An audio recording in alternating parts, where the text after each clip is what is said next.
hang in there. That's Smylie Kaufman for 61. Wow. I'm Smylie Kaufman, and this is The Smylie Show.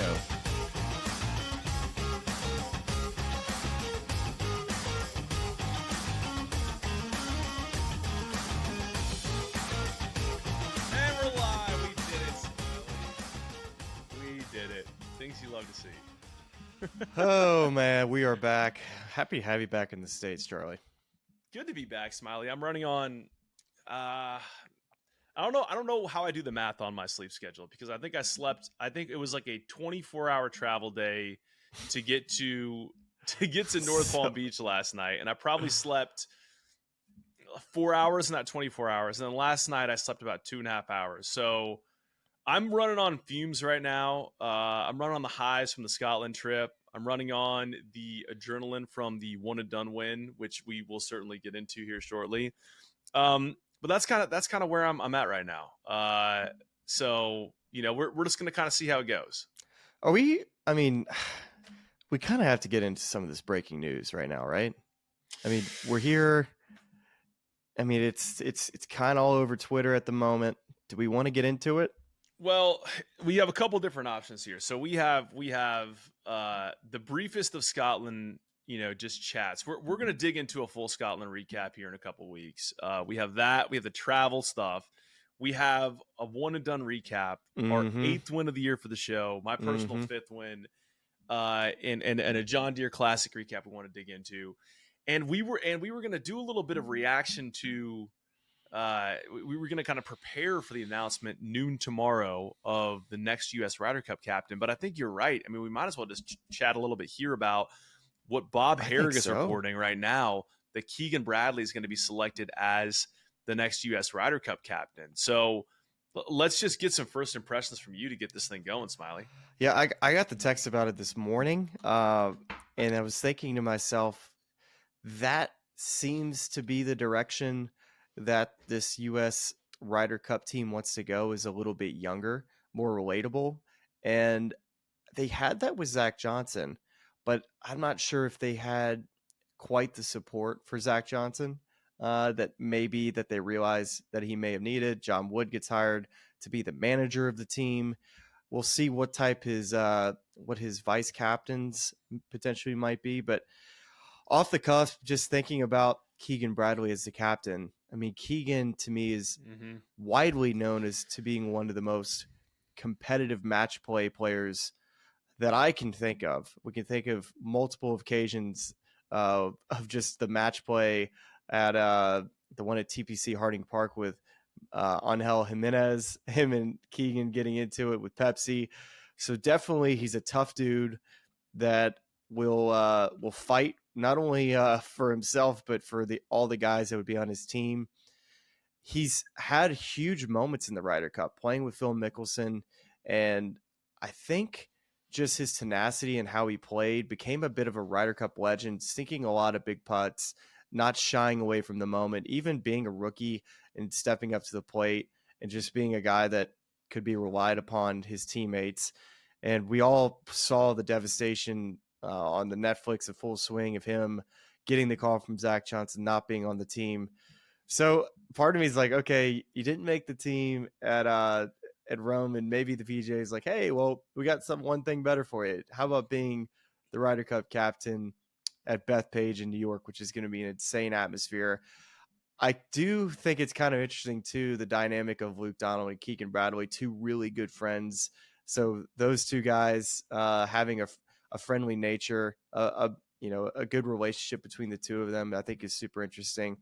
The vice captains is interesting because I think Phil Mickelson's a really close friend to Keegan, but I have to imagine that since Tiger turned it down, it's hard not to see Tiger being a vice captain. And I just don't see a world in which Tiger and Phil will be vice captains together. So with all that being said, I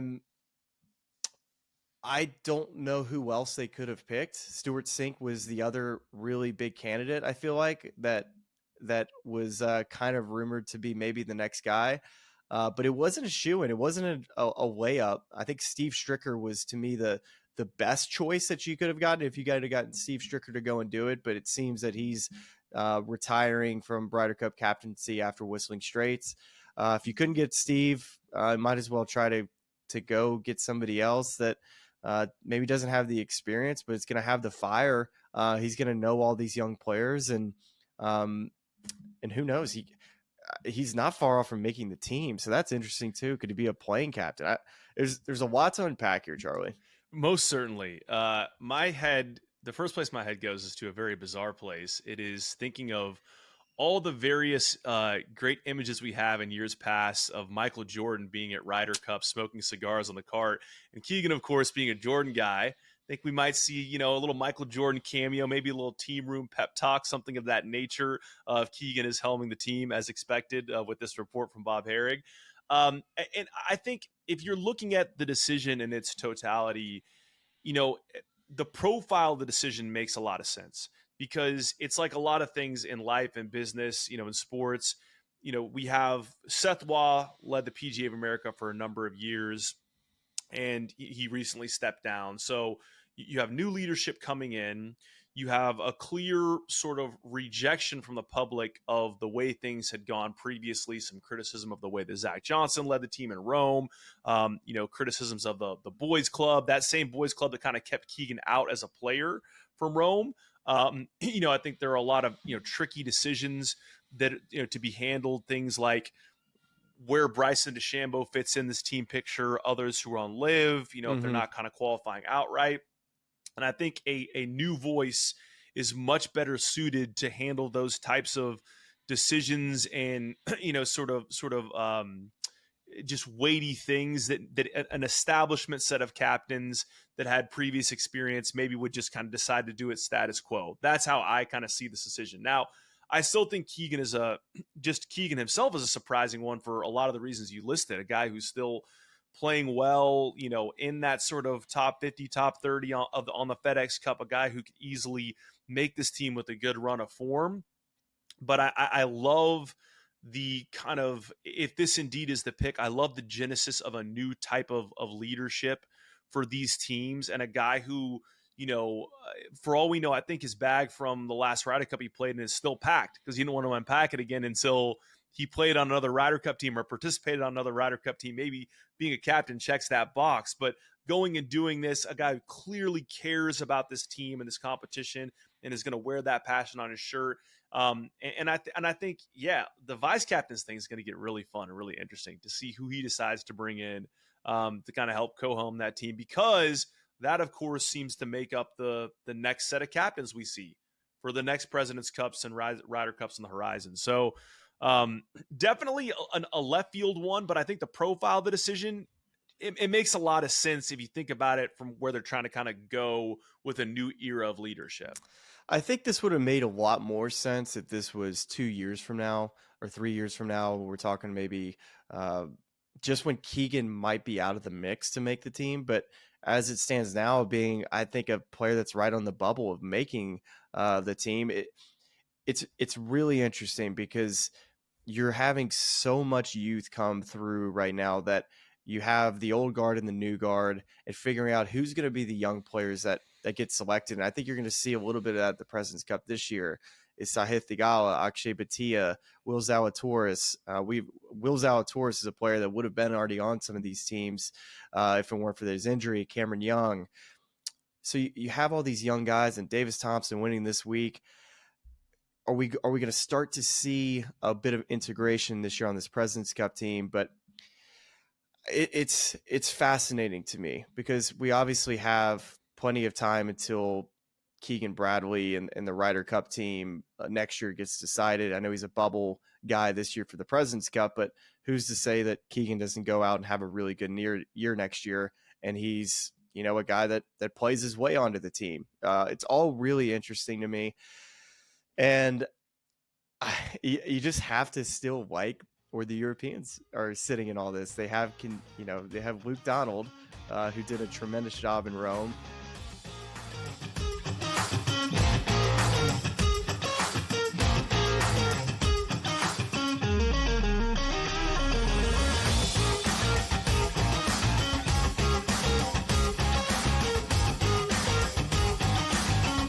Anyone that's been to a sporting event, the atmosphere before a game, I think Game Time Decisions has that same exact atmosphere. This is our arena. This is what we do. There is going to be an energy to Game Time Decisions that you will feel night in and night out. The excitement you get when you lock your bets in, when you're figuring out what you want to do, we can zone in on the biggest games each night. I want this to be the place that people come to before the games start so they feel as ready as possible to lock in their cards. We are going to hit every single one of those markets that you need to know about. We're gonna go through every single thing, and I've got a great team behind me that's gonna help me get the job done. There is not gonna be a better place, I promise you, than Game Time Decisions to get that new information, react to it, and be able to then bet accordingly. We will have everything at our disposal, and we will use that to our advantage. I'm Kevin Walsh. Tune into Game Time Decisions from 6 to 8 p.m. Eastern on SportsGrid. After Atlanta won the draft lottery, that I was taking Ricochet number 1. When he was at plus 425, I said Ricochet's going number 1. Well, hot damn, who's the big minus money favorite to go number 1 in the draft? Zachary Ricochet. Hopefully you had jumped on this earlier enough because the train has left the station. Betting above the rim, only on SportsGrid. DeMar DeRozan now joins that team in Sacramento with the Kings. Aaron Fox, Domantas Sabonis, Devin Carter, who they drafted early, Keegan Murray as well. A Kings team, DRS, that has been a playoff contender. Is it going to equate to a championship? Probably not, but that's not the goal. Make your team better every offseason. The Kings definitely got better with that move here, Ben. The Early Line, only on SportsGrid.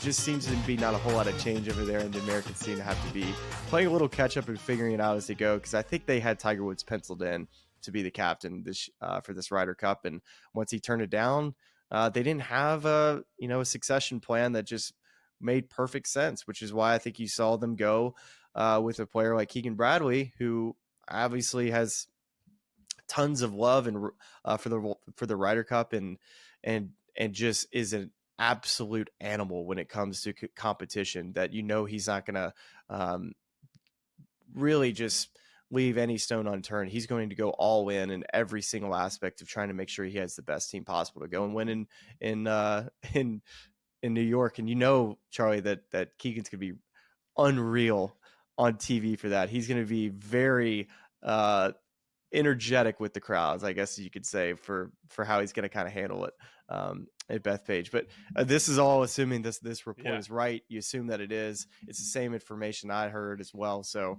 I'm super happy for Keegan. I know he'll be an incredible captain if that is true news. Yeah, man, if he does indeed bring Phil back into the fold, I mean that in and of itself is a whole other topic to unpack, because it seems like one or the other, right? Well, I mean, in essence, it would represent an attempt to bridge that gap. I don't know how guys on that team would receive that decision, but having Phil and Keegan on the leadership, in the leadership group at Bethpage Black would be playing to the New York crowd in spades. I mean, that's about as good as you can do if you're trying to kind of get that crowd going and get some guys there really feel like they can be good spiritual leaders. And I think that, as we sit here, to your point, do the Europeans kind of have the edge on paper? Maybe a little bit, but just think about where we were after Whistling Straits. We're going to go in and boat race them in Rome. It's not going to be a competition. And the way those tides sort of turned in the months leading up, I think anything can happen between now and then. And I think that there are some big decisions to make if Keegan is indeed the captain about who he's going to take for this team. If a captain's pick situation doesn't change, because we heard rumblings about that after the way the last team was picked, I think that there is an opportunity to do what Luke Donald did with the Ludwig Gobert, with the Nikolai Højgaard, because, I mean, some of the names you listed are still young in a vacuum. And by the way, make me feel old that they're on the older side of young, like the Zalatoris and the Sahith Gullas. But I mean, think about how much, like, Davis Thompson is young in comparison to, like, if I'm sitting in Keegan's shoes, I got to consider Gordon Sargent, Nick Dunlap. I mean, the way these guys are playing now, we got to see more from these guys. But look at the way Michael Thorbjornsen played this last week. Luke Clanton, Jackson Koiven. I mean, that's a whole thing I want to kind of dig into with this John Deere Classic. But there is so much impressive American talent right now, and guys that are not afraid of the moment. And so you're going to 100% leave some of those guys out. But I would love to see a risky captain's pick or two on a guy that is either freshly pro. I mean, an amateur pick would be insane. I don't even know the rules around that if he can do something like that. But I mean, there is so much good young talent that we just watched Luke Clanton back-to-back top 10 in 2 tour events. I know not the strongest field, but still to be able to go out there and do that, that's a type of player that I want to see kind of betting into Ryder Cup experience and becoming a stalwart on this team for years to come. And it always ends up where there are too many, not enough spots, too many good players, but we have a really good stable of talent that Keegan could really say, hey, look, we're going to go in the next generation the same way that the Europeans did that in Rome and succeeded by doing it. Yeah, it definitely seemed the Europeans had a great plan in place. I think the one thing to watch out for is how the President's Cup team gets picked this year. I really point to if Keegan Bradley doesn't get picked, if it's another situation where he doesn't get picked, for President's Cup this year you're talking about, right? And the assistant captains have already been selected. It seems like if it comes down to one guy or another between Keegan or somebody else, you have to take Keegan. Just because for experience, right? Not only experience, just get him back in the room. Just help him continue to build relationships with the future team that he's potentially going to captain next year.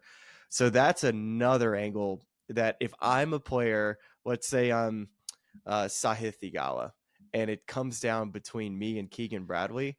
If you're Jim Furyk, I mean, do you take Keegan for potential just good vibes for a guy that has an opportunity to build continued relationships with this young team? That's another angle to look out for as well. So yeah, interesting.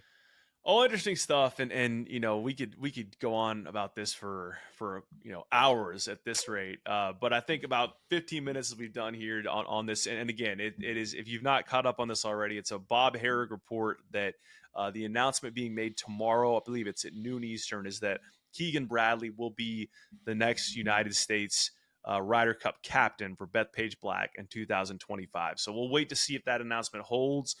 There are other reports surrounding that announcement that Tiger Woods turned it down, that Stewart Cink was in contention, but Bob Herrig reporting that Keegan Bradley will be that captain. So we'll see what happens. We'll see what happens tomorrow. Smylie, where do you want to go next? Do you want to dive into John Deere? Yeah. Let's get right into it. Right into your let's celebrate. Let's celebrate. I need to. It's a true shame that I've just been on a 48-hour travel binge, so I didn't have more time to queue up like the celebrate good times. Like we need some production value out here, because I mean people are gonna think we're rigging these events, dude. I mean this is we got all the answers. We got all the answers. I think that it's interesting in looking at our betting odds. We need to hit the guy back up on Twitter who compiled all of our, if you bet X amount of money, this is what your return would have been. We were up like, some ridiculous figure, 300% on the year if you just bet our outright picks. So we need to go back and retabulate that now that we've added another winner. But Davis was not, he was on the shorter side this week. I want to say he was top 10 in betting odds, maybe even top 5, because he was on a string of a couple. He probably moved that way as the week went on. He'd gone T27, T9, and T2, but in T2 most recently the Rocket Mortgage, and then in the lead into the week, right? We were talking about how this is an opportunity for a guy who has got a ton of talent, who hasn't won on tour yet, whoever that may be. We listed a lot of names to go ahead and pick off their first tour win, and that is exactly what we saw at the John Deere Classic. So, I mean, it was interesting watching this at night over in Scotland.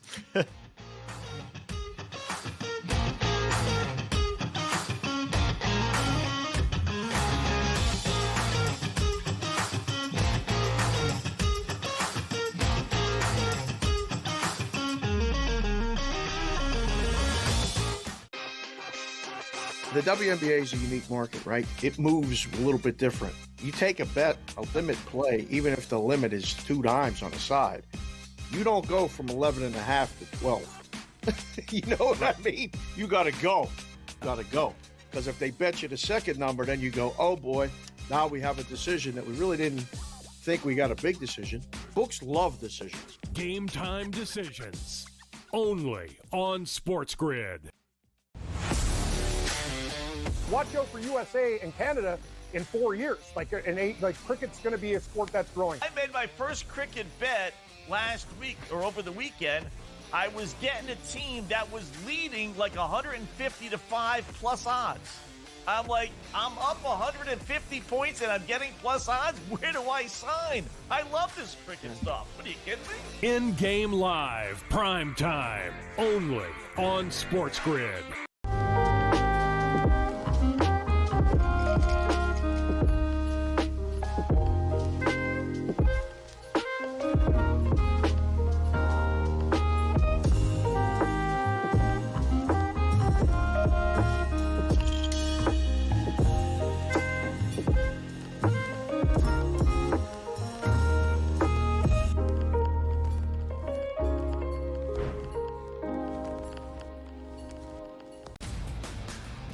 DeMar DeRozan now joins that team in Sacramento with the Kings. Aaron Fox, Domantas Sabonis, Devin Carter, who they drafted early, Keegan Murray as well. A Kings team, DRS, that has been a playoff contender. Is it going to equate to a championship? Probably not. But that's not the goal. Make your team better every offseason. The Kings definitely got better with that move here, Ben.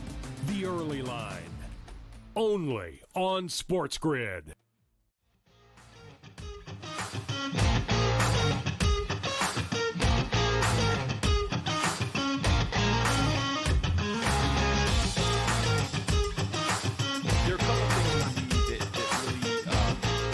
To me about Davis Thompson's game is that if you look at his stats profile, he putted it incredibly well this week. The short game was also fantastic. I think there was one potential turning point on Sunday where I think he had a 3-shot lead. He was at 27 under. Michael Thorbjornsen is at 24 under. He's standing on the 14th tee of that potentially drivable par 4, and he blocks it out right, and he's in the rough.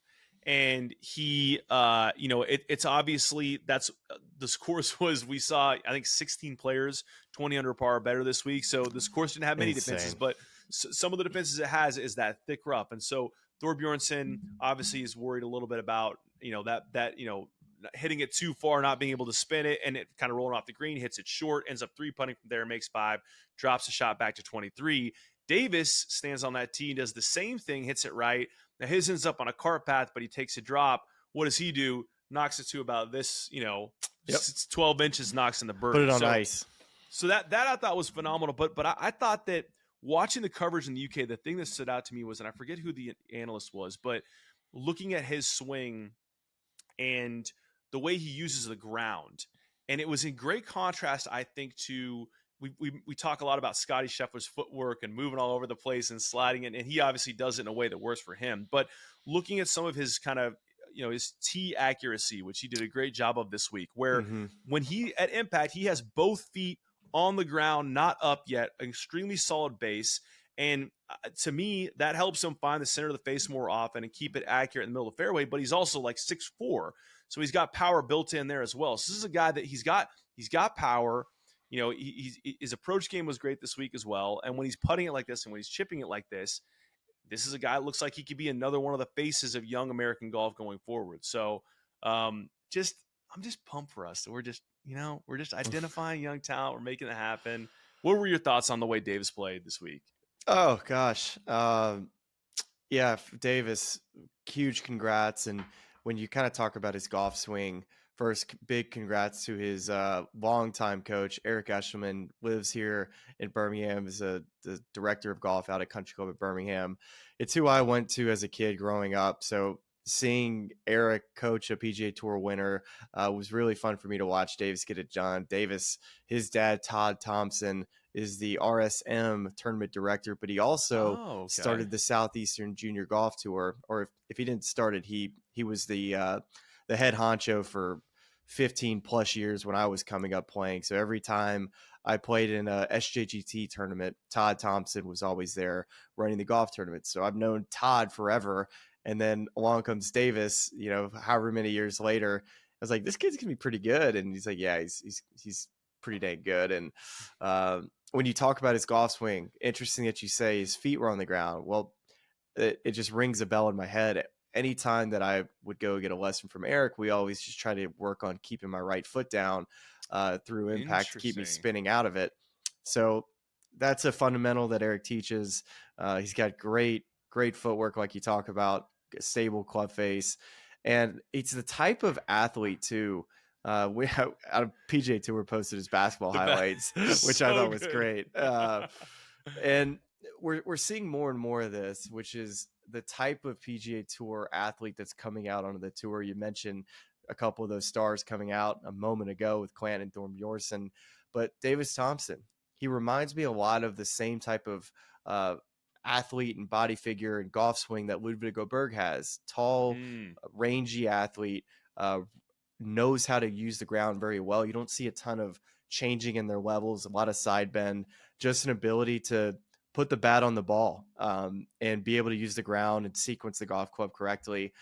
And that's what Davis has really been kind of what he's done since he's been an amateur golfer, junior golfer, having success on every single level. And, you have to really start to credit this PGA Tour U thing as well. And when I was a guy that was still playing, I was against PGA Tour U. I didn't want these college kids to have to skip any steps, because there were so many players that I felt maybe were granted too many opportunities and didn't take advantage of them. And I was a player that worked my way into the system. But as I've grown and older and seen the TV side, but also noticed how well these players are really succeeding at an early level, with Clanton, Thorbjornsen, Ludwig Åberg, Davis Thompson. These are all guys that, this PGA Tour U thing is a really awesome thing that the PGA Tour, whether it was live or wasn't live, to continue to get these guys more at bats earlier on in their careers.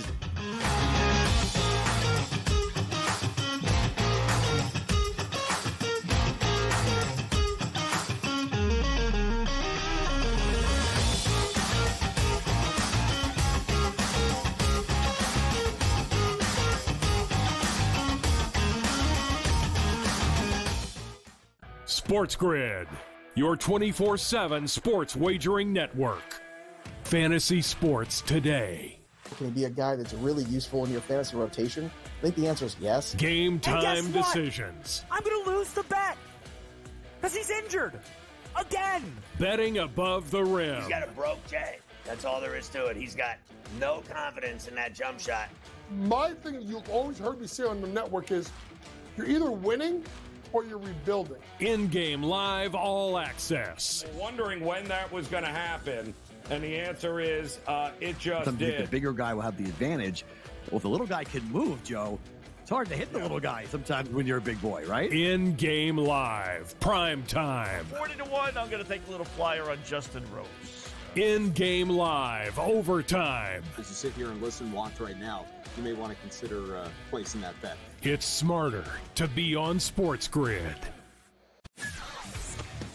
Do you believe Diggs will come up big with Stroud or be the disappointment that he was with Allen in the last, year? It's not all on Diggs as it was with the Bills. So he only needs to be a secondary piece. Remember now, he's in his 30s, Pharrell. He's on the back nine of his career. They don't need him to be super. They just need him to do a good job. Pharrell coast to coast. Only on SportsGrid. The Bostonian versus the book. Here's the question. I know hockey players are pretty superstitious. Do they start to ask themselves the question of being like, we signed Corey Perry? We did what? No. We signed Corey Perry? Good news, boys. We're going to the Cup Finals. Bad news, boys. We're losing. At some point, you got to win one for Corey, right? I guess Get on so. the team and wow, this guy, we gotta win one here. The Bostonian versus the book.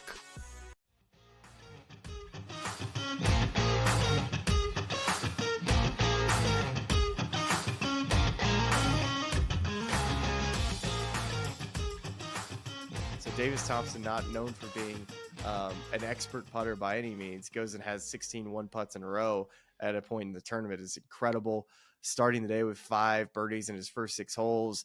Also, the first player since Rory McIlroy to shoot 29 on his front 9. And Rory McIlroy did that at the RBC Canadian Open back in 2022. So we're talking about a player that woke up, said, you know what? I'm gonna birdie the first 5 out of the first 6 holes, make a 44-footer on the first hole, and I'm gonna put this thing to bed. Just put this thing to sleep. So congrats to Davis. Fun to see.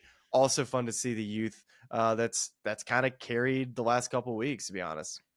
That's it. I think that's a really interesting conversation point as well, because the 2 things there. One is the profile of these guys that are coming up. I mean, you know, it's the summer of the basketball mixtape, right? We saw Scotty hooping in a Pine Valley shirt. We now have the full Davis Thompson compilation. We might have to dig into the Smylie Kaufman high school basketball compilation at some point to make sure that quick highlights, man. It'll be quick highlights.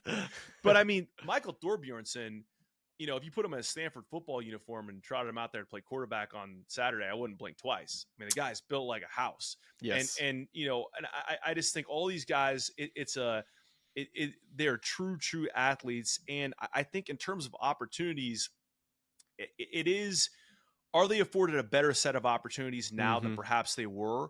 Yes, absolutely. But I think back to, I was at the Walker Cup at Seminole on a team that featured Davis Thompson, Cole Hammer, the Cootie twins, Ricky Castillo. There are others I'm forgetting, but, you know, a good collection of talent that we've kind of seen come up. And I followed Davis around for several holes, and Did you? that was the guy who impressed me the most on all the teams. They were all good players, but yes, he was. I forget who he was playing, but I followed him for a few holes in a singles match, and I thought of all the guys in terms of managing the wind and the where you could and couldn't miss a Seminole, he kind of did the best job. But I'll say as well that there are other guys on that team that we thought were going to be standout players, and they have been afforded some opportunities on the tour through sponsor exemptions and things like that. But those guys have not capitalized on it in the way that, you know, let's say Luke Clanton has the past couple weeks, top 10 and getting next week events. Now he's somehow the betting favorite to win the opposite field this week as an amateur at 16-1, which is insane. It's awesome. I love it. I love it so much. But those guys are getting opportunities and then converting them into more opportunities. Whereas I think Cole Hammer is playing Corn Ferry Tour now. Castillo's on Corn Ferry Tour.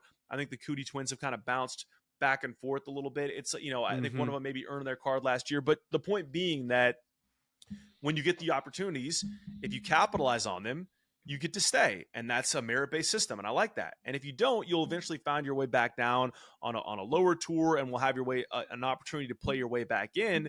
But, you know, if you want to hang around and keep playing these events, you don't just get to coast off of a PGA Tour guy. Does that make sense? In a way? Yeah. Oh, totally. And Davis is, you know, he's a product of Georgia, which there's been so many great players that have come out of there. But there just happens to be one player that he reminds me so much of, and it's Harris English. They're built very similar.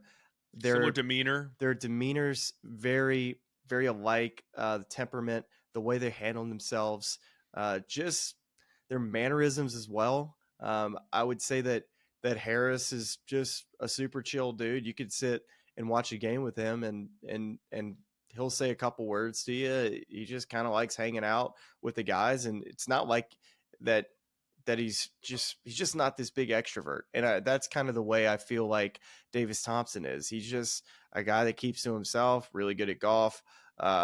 Just feels like there's not a whole lot going on as far as just extra thoughts. He just seems like a very focused individual, which reminds me a lot of Harris. Just the blood pressure just looks like it's low. And I think that's a great asset to have when I'm watching a guy and it looks like he just stays even keel the exact same way. And I think they swing it similar too. And I just think if you're comparing Davis Thompson to anybody, Harris English would be a great start.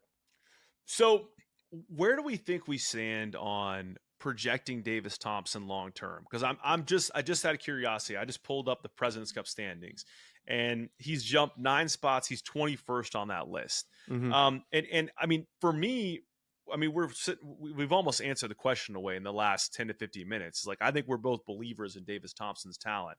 But is this a guy who, you know, do we think he keeps this run of form going through the end of the season, playing in, you know, higher profile events? I think we're through the signature events at this point. I believe the Travelers was the last signature. So we'll have, of course, the Scottish, we'll have the Open.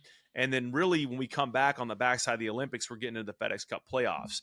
And so, you know, I don't know if that's enough time for him to kind of make a move and get into a spot where, you know, if I'm reading you, I'll just read you the top 12 in the President's Cup standings right now. Scotty Scheffler, Xander Schauffele, Colin Morikawa, Wyndham Clark, Patrick Cantlay, Sahith Theegala, Tony Finau, Max Homa, Brian Harman, Akshay Bhatia, Chris Kirk, and Russell Henley. And just outside of that cut line are Sam Burns, Justin Thomas, Eric Cole, and JT Poston is your 16th player on that list. Keegan Bradley, by the way, at 18th, if interested.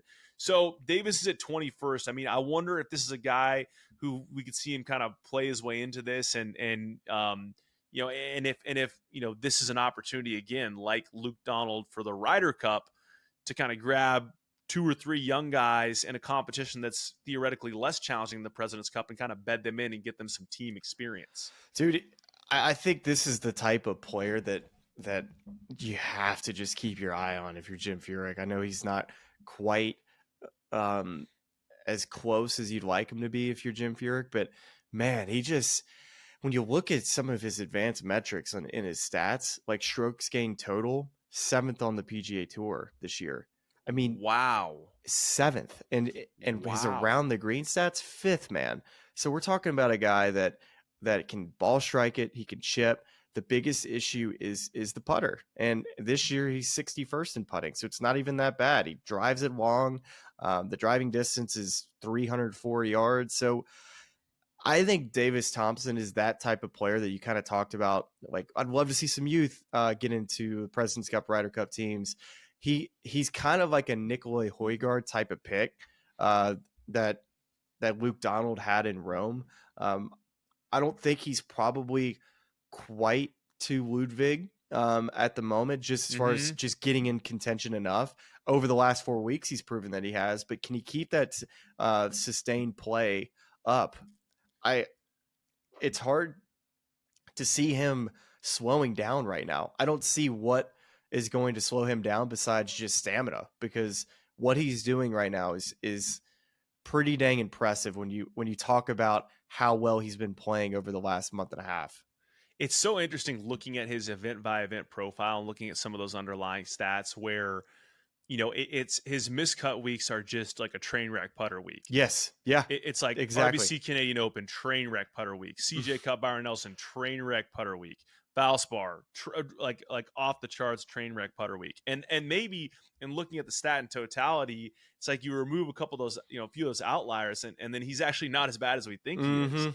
And it seemed, I mean, I think very anecdotally, if I think back to that duel with John Rahm in the final round of the Amex, I believe 2 years ago, that was kind of the story of the round. Was they were, you know, kind of both striking it pretty good early on, and there was just a lot of, you know, narrowly missed putts where he's looking confused as to whether he got the read wrong or he didn't hit it in the center of the face or whatever it was. But I mean, if that's something he's cleaned up, because it's really that's the only, he's had just a few kind of aberration weeks, you know, missed a cut at the Farmers Insurance Open where he just had a bad week off the tee, but there's there's no consistent story to tell there other than just when the putter's off, it kind of falls apart. But when he's doing everything well, it's just top 10 city. Dude, that's what I'm looking at here. Just scoring average. What do you think his scoring average rank is this year? I'm not going to look. I'm not going to look because I want to scoring average rank. So if he is seventh in strokes gained, it can't be too much different from that. I mean, we're talking about like a top 15, top 10 number in scoring average. Scoring average, he's 4th on the year. Wow. 4th in scoring average, and a couple other ones that stick out to me as well.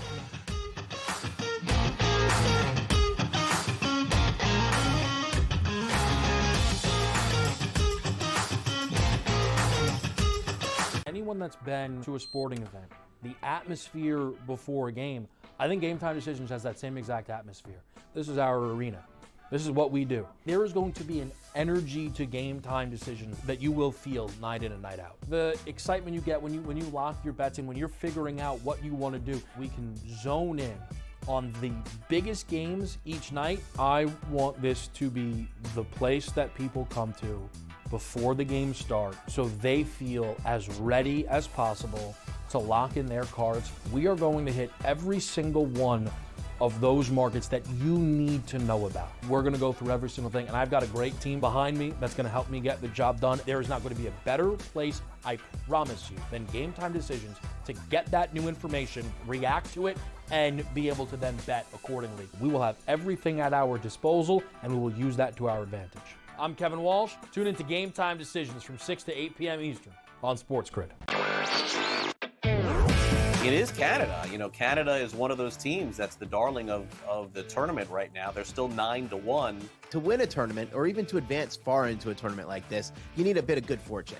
And it doesn't matter if you're getting the good fortune that Canada has, where they played 2 matches where they were up a man, or you had the good fortune of Argentina, who's one of the best teams in the world, who just got on the good side of the draw. Newswire, only on SportsGrid. Watch out for USA and Canada in 4 years. Like cricket's going to be a sport that's growing. I made my first cricket bet last week or over the weekend. I was getting a team that was leading like 150 to 5 plus odds. I'm like, I'm up 150 points and I'm getting plus odds. Where do I sign? I love this cricket stuff. What are you kidding me? In-game live, prime time, only on SportsGrid.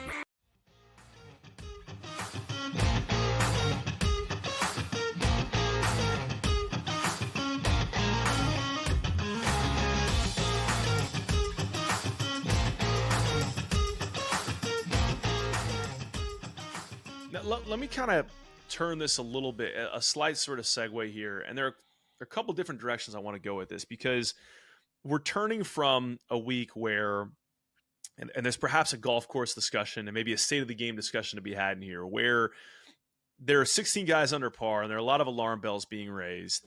But, I mean, we've had this discussion a number of times on this show. It's a week where I think outside of Saturday, where there was a little bit of a wind, hardly any wind. They had some weather leading in, so the greens are soft, the conditions are soft. It's not the longest course in the world. The defense system is maybe you can't hit driver on every hole, and there's some rough. When the rough gets up and you get out of position, that's where you kind of struggle. But you're going from something where the scoring conditions the last 2 weeks really have been very, very good, to I just came back from Scotland, and I'm still having cold sweats thinking about those 30-mile-per-hour left to right winds on the tees and just hitting a ball that's just still going, this high odd into space and never coming back. And I wonder, I'm gonna do the bad journalist thing here of like asking you multiple different questions, but the discussions I want to have are, one, state of the game, John Deere, are we raising alarm bells here, or is this sort of like a mother nature, we can't really control this weather thing? But I kind of want to play that forward and talk about a guy like Davis, or even a guy like Scotty Scheffler, who I believe is not playing the Scottish this week. And I think if my memory serves correctly, he played the Scottish last year. He did not have a good week. I remember that was a particularly bad putting week where there was some frustration we saw come through on the broadcast. And then I believe he was in like the T40 range for the Open Championship last year. And that was like the first time he recorded a finish that was outside the top 15 or top 10 in, maybe close to a year. So there are your 3 directions I want to go. You pick a lane and take me in that direction. Then we'll get to the other ones as we kind of move through the rest of the show.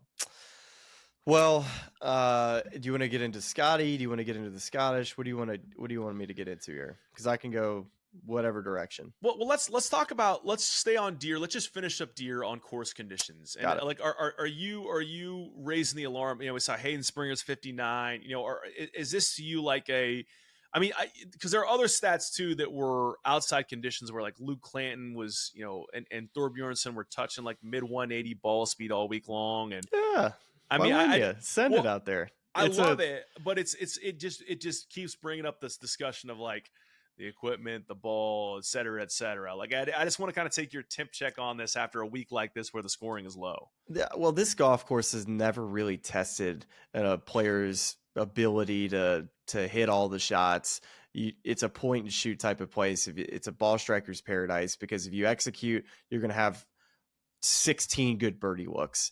And Davis Thompson is, as we've just noted, one of the best executors on tour, of being able to pull off whatever shot he wants to and be able to hit the middle of the face and hit it where he's looking. So I'm not raising the alarm bells about the John Deere. It's always been a shootout. We know that going into the week, and you just got to show up and make birdies.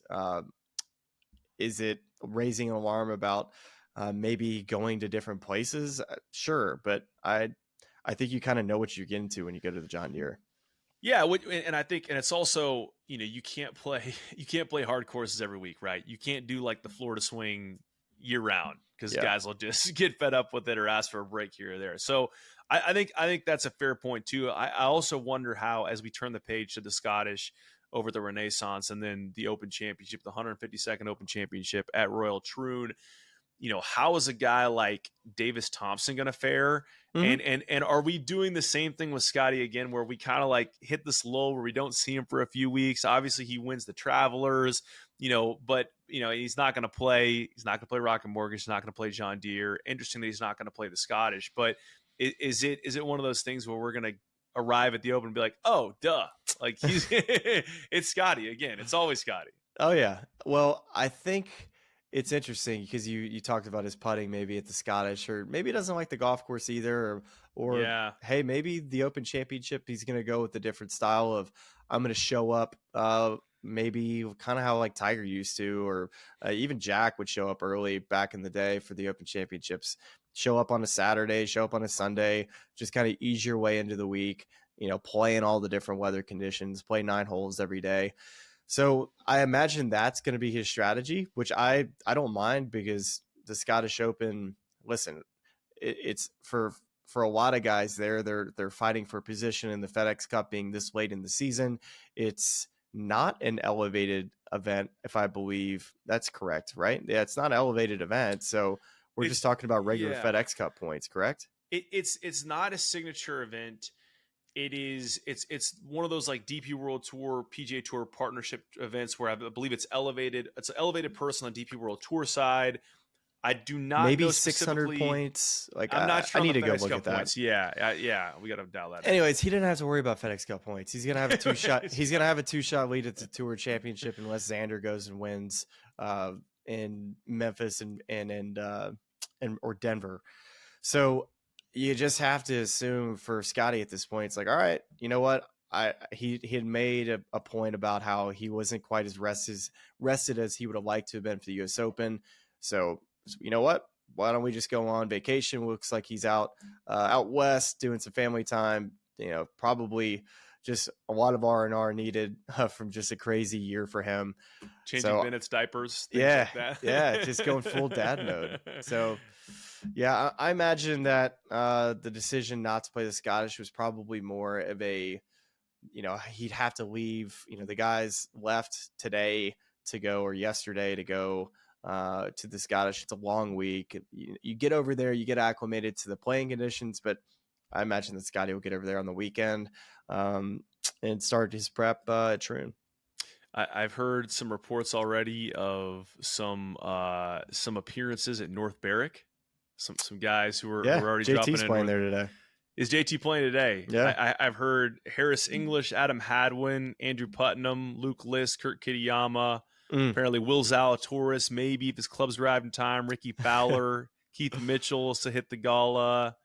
Rocking the cap in honor of the place that gave us the good juju to make another one and done pick. That will forever indebted to them for giving us a little bit of good vibes there. Let me use the club room to make that pick. But it'll be interesting.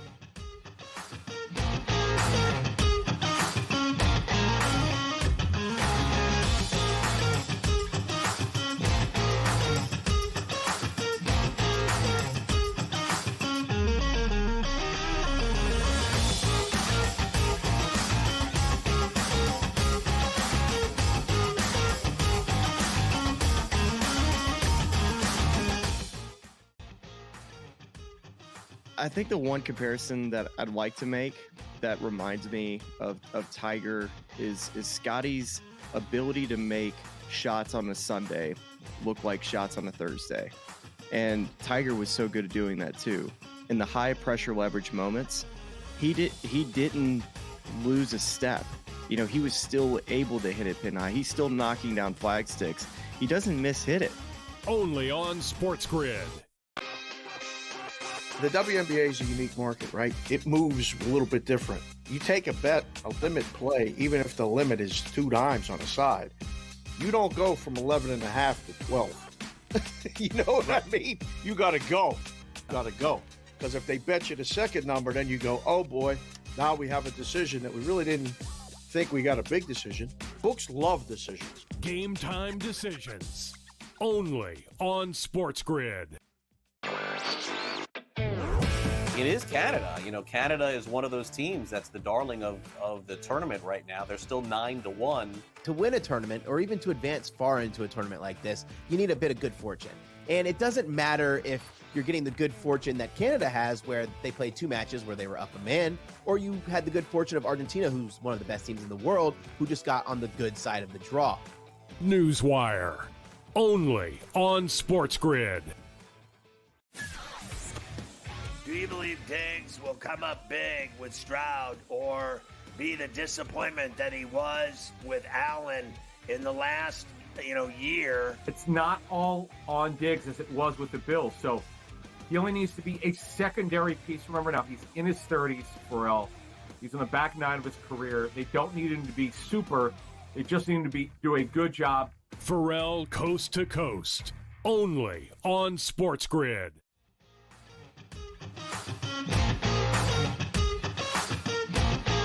So I had a pair of highly comfortable casual sweatpants made by the same manufacturer. That's such a mistake. Keith Mitchell. But I'll tell you what they weren't great for: sitting on a plane without air conditioning for 90 minutes, because I was sweating. It was a very swampy situation. Yeah, it was.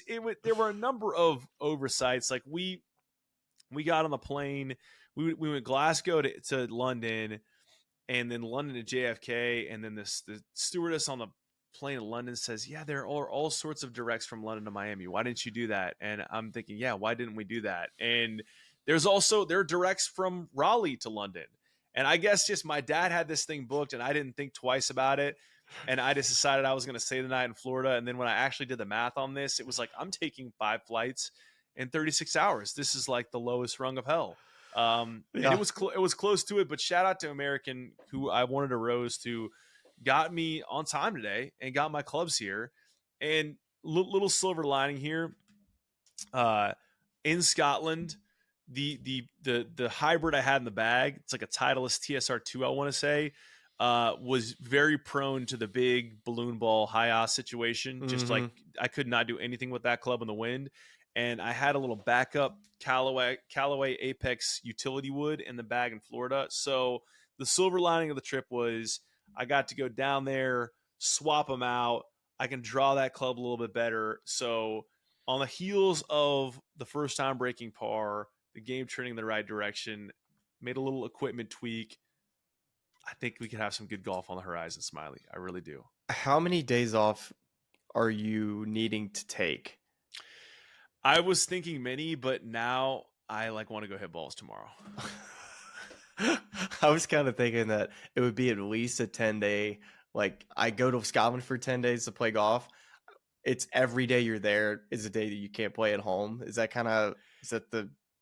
Are we playing like in the noon game on Friday? If I had played poorly at Kingsbarns, it would have been like, we're not gonna, we'll watch the Scottish for work, but like there's gonna be a lot of Wimbledon, maybe some pickleball in there, maybe even hit some tennis balls. Like, we're just gonna not touch the clubs. But it was the last round that it's like, well, now we got to see if we can keep this going. So I think we might be back on the range tomorrow in 95-degree Durham, North Carolina weather, grinding away. See if we can keep it going. All right, man. Well, the only news I got from my golf game before I play in Ireland is that I turned the ball over yesterday. So first draw in the last 6 months. So that was good to hear. It was actually a proper draw. Yay! Look, here's some sound effects. Yay!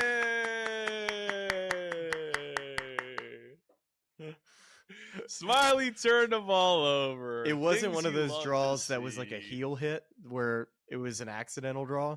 It was one where I tried to swing it into out and it actually drew. So that was a big moment. It was a big moment. Yeah. Yeah. I have like fun effects now, so now I'm just gonna use all the effects. Well, good for you, Smylie. I'm thrilled that you're turning golf shots over now. I certainly couldn't do that in Scotland. So we're just glad to be back on American soil where there's not a ton of wind. But what do you say? That seems about as good as way as any for it to take us out. Nice little recap, and we have a guest in the works that we are both very excited about. We're waiting on some confirmation, but you're going to want to tune in on Wednesday for that episode if we can just make sure the timing aligns.